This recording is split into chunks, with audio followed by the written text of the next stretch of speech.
Put your phone in airplane mode, put it in another room, and just focus on that task that you need to get done. You know what? Put on some music, right? If it doesn't involve lots of brain taxing stuff and you're doing the mundane little jobs in your classroom or tidying up, just put some of your favourite tunes on, get into the zone, and you'll have it done so much quicker and enjoy it a little jig at the same time. Yeah. Or put on Rainbow Skies for New Teachers. Go back and listen to some of our other episodes while you're hanging the artworks up in your classroom. Yeah, for sure. But we are big advocates for putting away distractions. Welcome to Rainbow Skies for New Teachers, where we're all about bite-sized tips and simple strategies for bright and busy new teachers. If you're in your first few years of your career and want to make the rollercoaster ride of teaching more fun, streamlined and stress-free, you're in the right place. We're Ashley and Alicia, the dynamic duo from Rainbow Sky Creations, and we're excited to be your teacher mentors on the go. There are rainbows ahead, my friend. And together, we're unstoppable. Let's get into today's episode.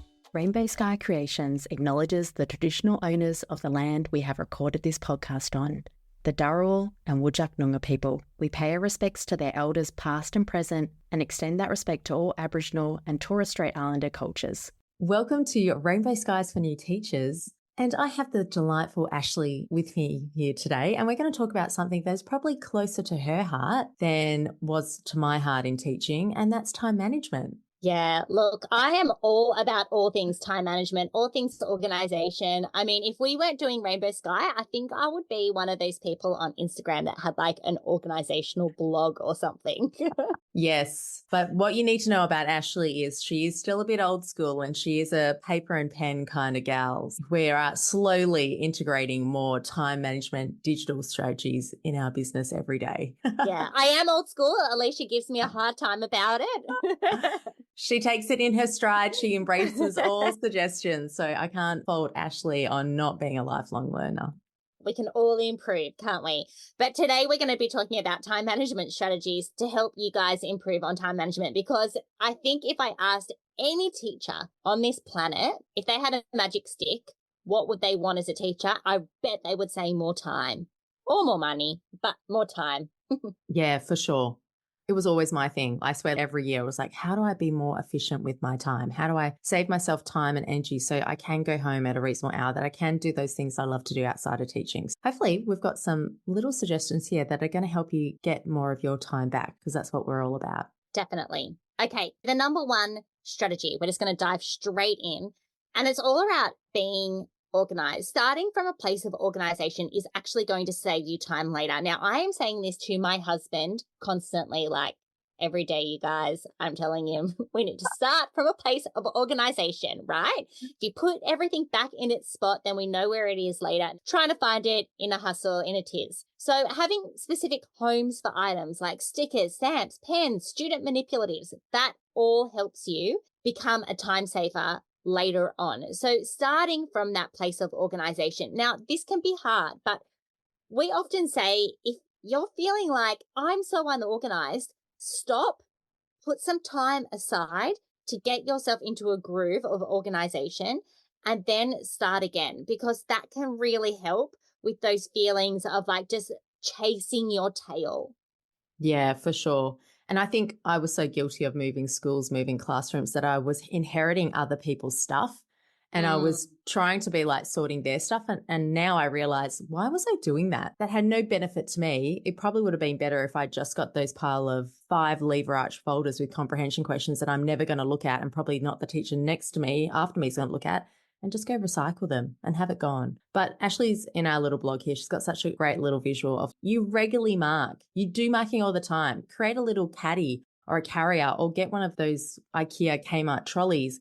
Have it as your go-to station. And if you've got that space set up and you know where things are, automatically you're saving yourself time and energy. Being organised is really broad, but we can get as specific as you want to. Yeah. Wouldn't it be a good invention, have a teacher tool belt? You know how tradesmen have those tool belts, and you have it, like it would have to look stylish, and then you could have like your highlighters, a few Post-its, a stamp. That would be cool. Carry a phone in there. I think that's a thing. It's like a teacher apron. Maybe 8 years ago I saw it, taking the bottom half of an apron and putting pockets in, especially in like the early childhood teachers. Yes. Look, and it would save your clothes as well. I know. I am that mum who goes around with a bum bag. That's why teachers love pockets, so we can put things in our pockets. Teacher bum bags, can we bring those back into fashion? I was about to diss a bum bag just a second ago when I thought of this idea. But now I know you're walking around with a bum bag. Because you know who is the stylish one of Rainbow Sky. It is not me. I'm practical all the way. I feel like bum bags are back, so maybe you are ahead of your game, Alicia. Oh, yeah, I don't wear them the way they should be worn for fashion standards. So I will own my dagginess wholeheartedly. So our second strategy is set realistic goals. We're talking about, let's look at our to-do list. Don't have it filled to the brim with things. I actually have a Trello board where I have things I need to do today. And I've got another list of things to do next week, this month. And I literally just drag it across today. I pick 3 things and go, I'm going to do this today. And the same can go with like your home life and how you're organizing your things at home, whether it's your meal prep or if you're going to clean the house, whatever it might be.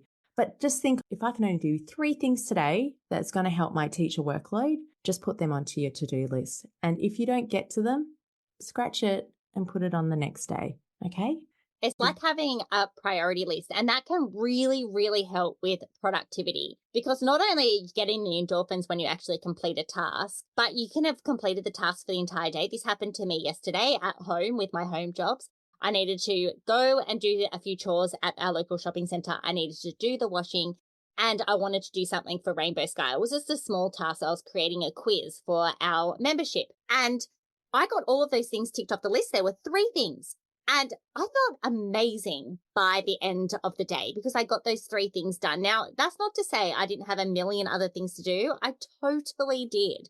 But by prioritizing items on your to-do list, you're going to feel like you're achieving more. It's going to help you focus on what you need to get done. And then you can get to everything else. And also you're going to prioritize what's important, what's not as important. Yeah. And if you're still new to this whole process, like even if you just choose one thing to do that day, I am going to mark those writing assessments. And that's all you need to do that day and you get that done, you're going to feel great because you've accomplished something. The chemicals going off in your brain and firing a celebration is going to be great. If you're new to that, just start with 1 thing, then 2 things. Cap it at 3. We say 3 is the bellissimo number. Yeah, because you've got all your other daily chores that you have to do anyway. So you're not only doing 3 things. One thing that I always love to do, just speaking of writing assessments, is I would always batch those out. So I would never sit down and mark all my writing assessments in one go because that was like way too much for my brain. But 5 writing assessments was so achievable. And I would say, okay, I'm just going to do 5 writing assessments each day of the week. And by the end of the week,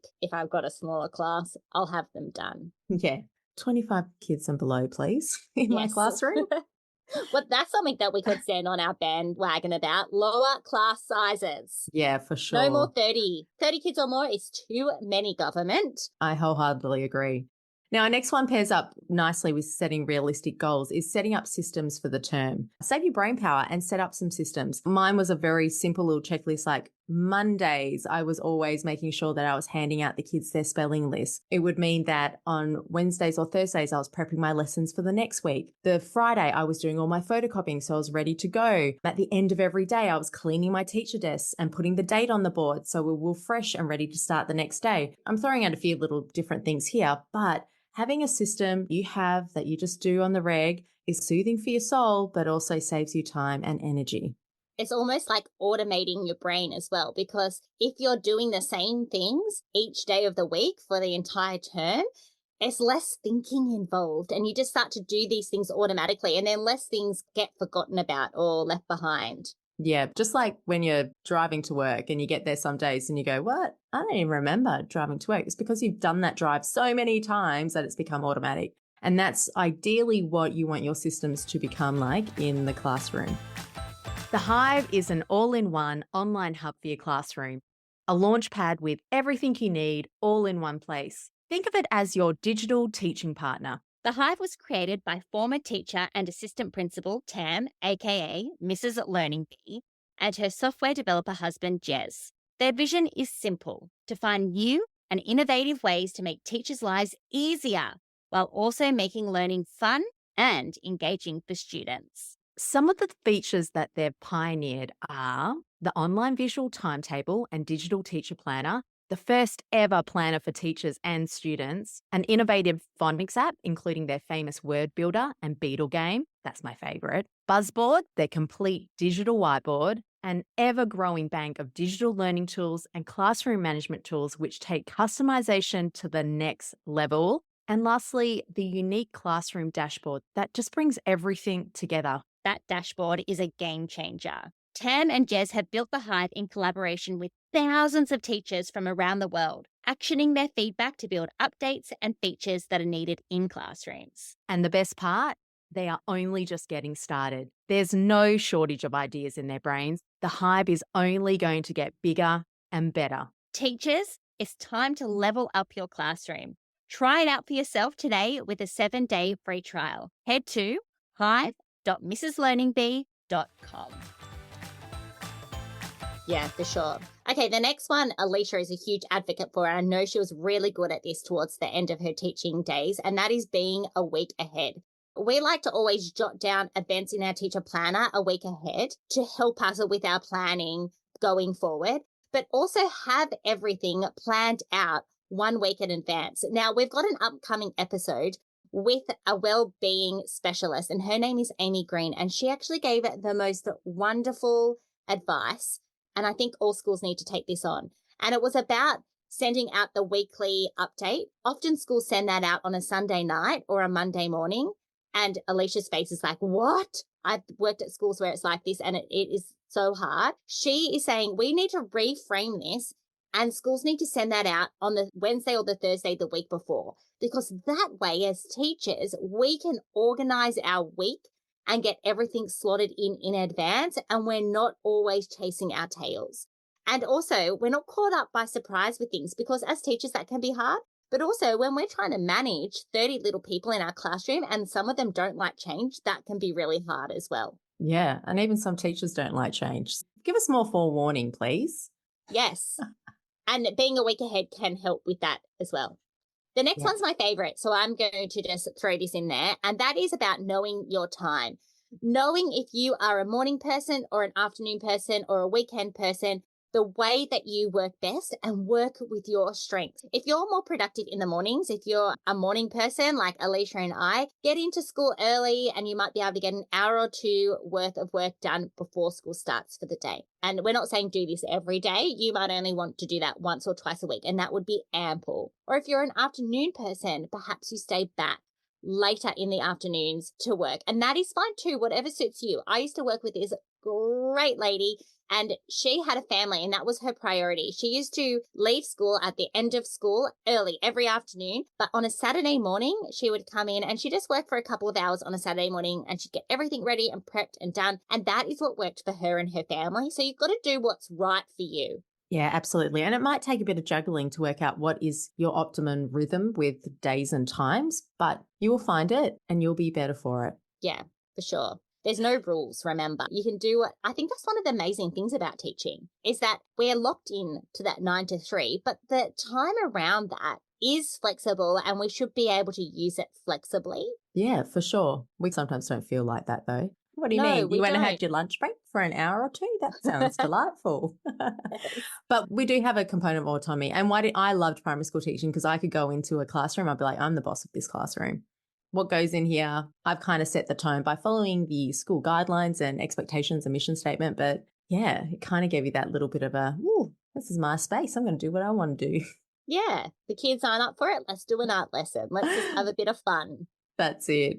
Our next one is routines on keeping on top of daily tasks. And I guess we can lump that in with daily tasks and weekly tasks. Now, we have actually created a freebie, a little template, a weekly checklist template where we have typed on it things that we're doing every single week. So we're going to link this in the show notes. If you are every week prepping homework, if you're every week prepping spelling lessons, if you are changing over reading group, if you are every week checking the calendar for events, just make a little checklist and allocate a day where you go and do that if you're having to have a merit award in every week. And then when we're talking about staying on top of your daily tasks, it was that things of just make sure that any marking that needs to be done is put. I had a space in the classroom where I put the kids' books and I'd be like, all right, I need to get that marking done by tomorrow. And it'd be like, all right, I always leave with a tidy desk, date change, job change, whatever it might be. and have my lessons prepped. I had little folders for each day of the week. So I just make sure I pulled out my Tuesday folder, have it on my desk ready to go. So you just start creating these habitual routines. They become habit. The longer you do them, the more habit it creates, the easier it becomes and more automatic it becomes. Just have a think and sit down. If you haven't already, go, what am I doing daily that I always like to do? And what am I doing weekly that helps me be prepared for my lessons and the students in my class? Yeah, because sometimes it's for all of those little nitty gritty things that can take over and add those stresses to our day as a teacher when we've forgotten this or this. It was always merit awards for me in my first couple of years. I just always forgot them. Yes, you are not alone. There are many teachers putting their little hands up going, yeah, that's me. And the role, just doing the role. Oh, don't even. Yes, the role. Actually, when I first started teaching, the role was paper and no one knew if you forgot it. Only you yourself knew when you went to mark the role the following day. They were better days, Alicia. Did you then submit it each week or did you The submit it role? at the end of the day? When it was paper, they only collected it either once a term or twice a term. And it was this big job where the assistant principal would have to go through and match every absent note on paper to the role and make sure that everything all matched up. It was huge. I think their system needed rechecking. The system did need rechecking. You could only use a black pen. There was a lot of rules around this role. You weren't allowed to use whiteout. But yeah, that was the positive. But Yeah, digital is probably much better. absolutely. Oh, how times have changed. Oh, I know. I was talking to a friend the other day about using overhead projectors in the classroom and how we used to use overhead projectors. And then I was like, oh my God, I'm starting to sound a bit like my dad when he was like, oh, back when I was a teacher. Yeah, fact, you have reached that age bracket for sure. Yeah. Sorry, Dad, if you're listening. We've got one last little tip, and it's one we do talk a lot about because it works. Put technology away. Look, Yeah. turn off your notifications. When we say turn off notifications, just think of us saying, put your phone in airplane mode, put it in another room, and just focus on that task that you need to get done. You know what? Put on some music, right? If it doesn't involve lots of brain taxing stuff and you're doing the mundane little jobs in your classroom or tidying up, just put some of your favorite tunes on, get into the zone, and you'll have it done so much quicker and enjoy it a little jig at the same time. Yeah. Or put on Rainbow Skies for new teachers. Go back and listen to some of our other episodes while you're hanging the artworks up in your classroom. Yeah, for But sure. we are big advocates for putting away distractions, anything that rings and dings when you're trying to do brain work, because you're going to get through it quicker. Yeah. Actually, it's funny you should say that about brain work because we were with our members, we were talking about reports last month and some of our members were talking about what do you like to do when you're writing reports? Oh, I'm like music with no singing, like lyrics, acoustic, kind of instrumental, that's me. And a bunch of them were all talking about comfort videos. So videos that you watch over and over and over again, like TV shows, like they will put that on in the background. These girls both had a bond over their comfort videos being Gilmore Girls. And Oh my gosh. I hear TPT sellers saying that they love Gilmore Girls all the time. for me, I was like, is this a generational thing? Because I wouldn't think to put on my favorite comfort video. I would probably get distracted and start watching Seinfeld or The Office, whatever it might be. Look, whatever it is that works for you, that allows you to get through things quicker, whether it is putting technology away and also having your comfort video, go do that. Yeah. Okay, so let's just have a little bit of a summary of what we spoke about today. Some tips to manage your time easier as a teacher. Be organized. Set realistic goals. So think about 2 to 3 priorities per day. Setting up systems for the entire term to save yourself brain power. Be a week ahead, especially with events. Know what time works for you and how you work best. Keep on top of daily tasks and have a routine for that. Maybe a weekly checklist. We'll make sure that the link to that is in the show notes. And technology away, because that helps us concentrate on the task at hand. Oh, well, that was a big one. That was a lot. I hope that you have taken some of these strategies and you're going to give a few of them a try. Maybe not all of them will work. Maybe 1 or 2 are just a jackpot for you, a time management jackpot. And that's what we hope. Yes, you can save time in the classroom. We believe in you. You've got this. So until next time, there are rainbows ahead, my friend. And together, we're unstoppable.